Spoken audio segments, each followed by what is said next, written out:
د بلخ ولایت مرکز مزار شریف کې د همغږۍ غونډه ترسره شوه.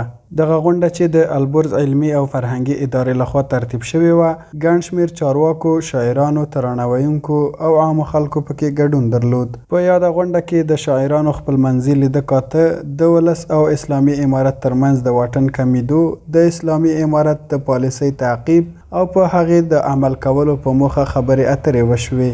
له هر څه مهمه خبره خو نیت دی. که د ځان عزت غواړئ او سرلوړي غواړئ او غواړئ چې د خدای دین ته خدمت وکړئ او اسلامي نظام ته خدمت وکړئ، نیت برابر کړئ.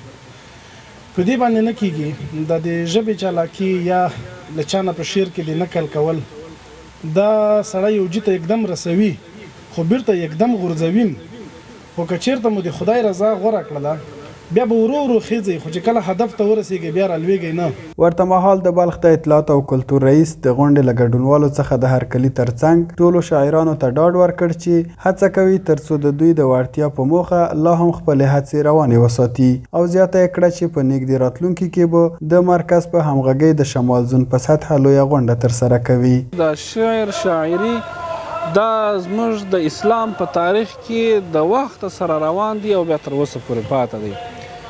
په هغه دور کې حسان ابن ثابت رضی الله تعالی عنه، کعب ابن زهیر رضی الله تعالی عنه د نبی علیه الصلاة والسلام مبارک په حضور کې اشعار ویلي دي، او د کفارو د هغه اشعارو چې د نبی علیه الصلاة والسلام یا د اسلام په حجوه کې به یې ویلي وه، د هغه جوابونه حضرت حسان رضی الله تعالی عنه ورکړي دي.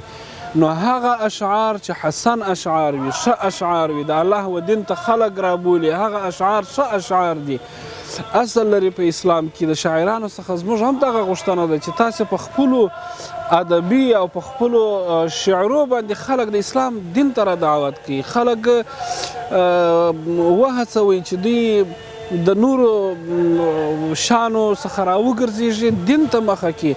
د دوی شعر یو ډېر مؤثر کلام دی چې دوی ووایي او ویې لیکي، دا به انشاءالله زموږ ټولنه را اصلاح کوي.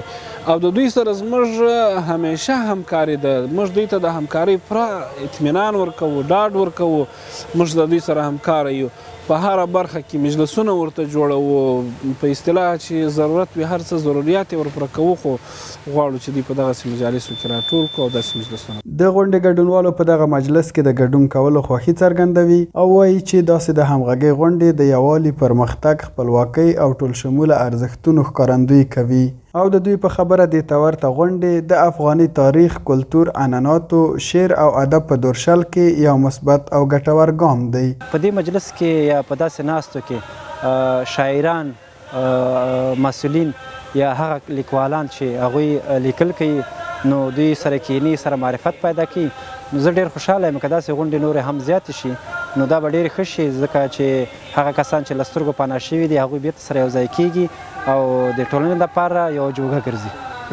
ډېر د خوښۍ ځای دی چې د همغږۍ تر عنوان لاندې غونډه کې قرار لرم. نو خدای دې وکړي چې دغسې غونډې زیاتې شي، دغه د زموږ اخره غونډه نه کېږي، له دې سره د نورې غونډې هم جوړې شي. دا ډول غونډې په ټولنه، هغه په ولس خلکو هم مثبت اغیزه لري او شاعرانو، لیکوالانو ترمنځ یو د ورورولۍ او ملګرتیا، د خپلولۍ، مینې نښه ده. ډېر خلکو سره معرفت حاصل سو. بیا دا یو د دغه مجلس دی، د همغږۍ مجلس دی چې ټول خلک دلته په یوه ټغر راټول دي، د هر قوم نه موږ سره دلته شاعران او نطخوانان شته چې دغه خپل پیغام ورکوي ولس ته چې موږ ټول یو خلک یو، په موږ کې تفریقه او نفاق نشته او جداوالی نه لرو. د یادولو وړ ده چې د البرز علمي او فرهنګي ادارې له دې نه مخکې هم د فکري او عقیدوي، مسلکي او تخنیکي، علمي، فرهنګي او دې ته ورته نورو برخو کې خورا بریالي فعالیتونه ترسره کړي دي، او لا هم هڅه کوي چې د هیواد د پرمختګ او د اسلام مقدس دین په پراختیا کې خپل فعالیت ته دوام ورکړي. ضابط خان انځور، افغان نیوز، بلخ، مزار شریف.